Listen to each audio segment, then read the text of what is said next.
সব দোষ হুজুরের। হুজুর তার নিজের বউ নিয়ে হেঁটে যাচ্ছে, কয় দেখছো নি কত বড় বেয়াদ্দব হুজুর, মাইয়া লইয়া হাইটা যায়। হুজুরের জামা যদি একটু বড় হয়, কয় হুজুররাই কাপড়ের দাম বাড়াইছে। ছোট হইলে কয় টেডি হুজুর, পেট বড় হইলে কয় পরের বাড়ি খাইতে খাইতে পেটটারে জাহান্নামের তাগারি বানাইছে। চিকন চাকন শুকনা হইলে কয় মাদ্রাসায় পড়ে লাভ কি, এরা তো খাইতেও পারে না।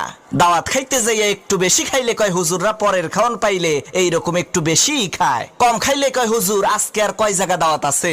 হুজুর একটু দামি পোশাক পরলে কয় অহংকারী, কম দামি পোশাক পরলে কয় ফকিন্নি। হুজুর একটু ইংরেজি বললে কয় ভাব মারায়, আর ইংরেজি না বললে কয় খ্যাত। অনেকে আবার কয় এই দেশটারে হুজুররাই শেষ করছে।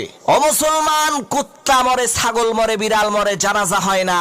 এই বাংলার জমিনে যদি ওলামা একরাম না থাকতো, তোমার মরণটাও কুত্তার মতো জানাজা ছাড়া হইতো। আরে তোমার বাপ মায়ের বিয়েটা যদি হুজুর না পড়াইতো, তাহলে তো তুমি হারামজাদা হইতা, নাজায়েজ জারজ সন্তান হইতা।